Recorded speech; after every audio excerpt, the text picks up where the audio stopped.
Hello, beautiful people. Good day to you. Today is January 8th, 2019. This is Kausa Qureshi. Thank you for joining the Qualitative Research Hub as it gathers and connects to learn the core research analysis methods in qualitative research area. In today's video, we are going to talk about coding.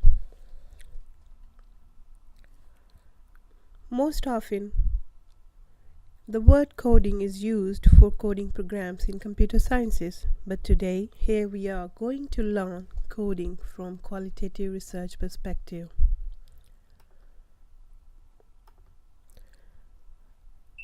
How coding is done in management sciences for data analysis purpose, and how we are going to do coding, what is encoding, what is decoding, what things to be considered while coding, how coding is done using excerpts. I hope this video brings clarity and grounding how we do coding. By the end of this video, you will be able to read any passage and do coding for your research project at the basic level. Obviously, there is a lot more about coding that we can learn in upcoming videos, such as developing patterns from coding, coding filters, coding as heuristic, and from coding to categorizing, recoding and recategorizing, themes developed from coding, and finally developing theories from coded material. To learn these upcoming topics in coding, keep watching my videos, subscribe my channel and give the thumbs up if you like my videos. So let's start today's topic. What is a code? A code in qualitative inquiry is most often a word or a short phrase that symbolically assigns a summative, salient, essence capturing, and or evocative attribute for a portion of language-based or visual data. So basically, a code can sometimes summarize or condense data, not simply reduce it. The data can consist of interviews, transcripts, participant observations, field notes, journals, documents, literature, artifacts, photographs, videos, websites, emails, correspondence, and so on. The portion of the data can range in magnitude from a single word to a full sentence to an entire page of text to a stream of moving images.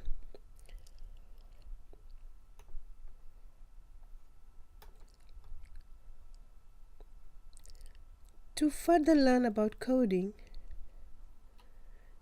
we are going to use an example here, coding example 1.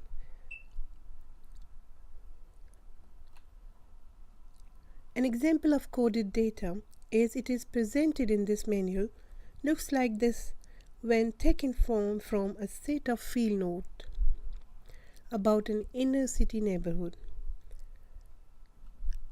The one word capitalized on the right side in this table is a code which is called descriptive code, which summarizes the primary topic of excerpt, which is given on the left side. So I'm going to read it for you people. I noticed that the grand majority of homes have chain link fences in front of them.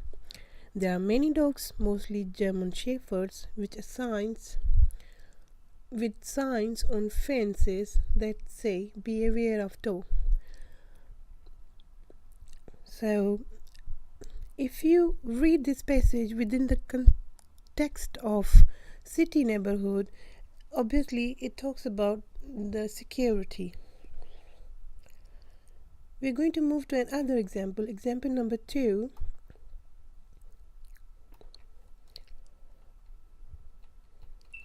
In second example, a high school senior describes his favorite teacher. These scores are based on what outcomes a student receives from his mentor. Note that one of the quotes is based on what outcomes a student derives from his mentor. There there is a multiple coding has been done. If you can see on the right hand side of the table, there are three different codes which are being used for the same um, available data. These are sense of self-worth, stability, and comfortable. If we read excerpt from the data, you can see in first sentence he's talking about his teacher by saying he cares about me. He has never told me about the, but he does. This is a kind of a sense of self-worth from that student's perspective. He always been there for me even when my parents were not. Means it shows this sense of stability between the two people and their relation and their understanding. In third sentence, you'll find that they are talking about he's the one of the few things that I could hold on as a constant in my life. So it is nice, I really feel comfortable around him.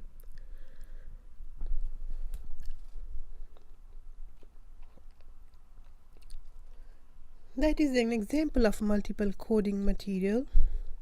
You can the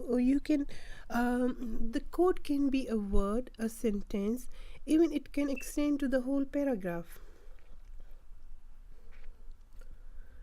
These codes may differ between the two researchers on the different basis.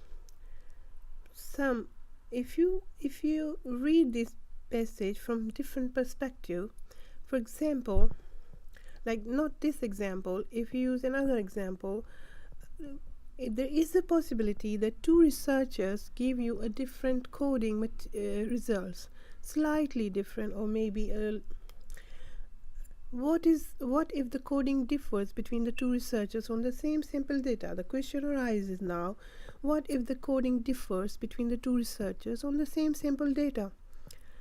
Did you agree with the codes? Did other words or phrases run through your minds? You read the data. It is absolutely all right if your choices are different from the other researchers. While selecting the words for coding, coding is not a precise science. It is primarily an interpretive act. The above examples are kept simple and direct purposefully.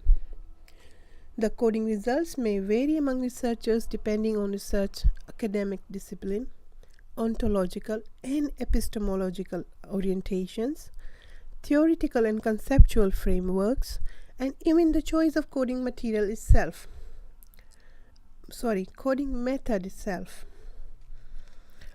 Some codes can attribute more evocative meaning to data. Now here we're going to talk about encoding and decoding. When we reflect on a passage of data to decipher its core meaning, we are decoding. And when we determine its appropriate code and label it, we are encoding. During the research analysis, as a researcher, we are involved in both kind of act, encoding the material and decoding the material available in data. The book reference I have used here is The Coding Manual for Qualitative Researchers by Johnny Saldana. In the next video, we'll be focusing on coding for patterns. For more videos on qualitative coding, please press the subscribe button and turn the notification button on so you can know when my new videos are uploaded.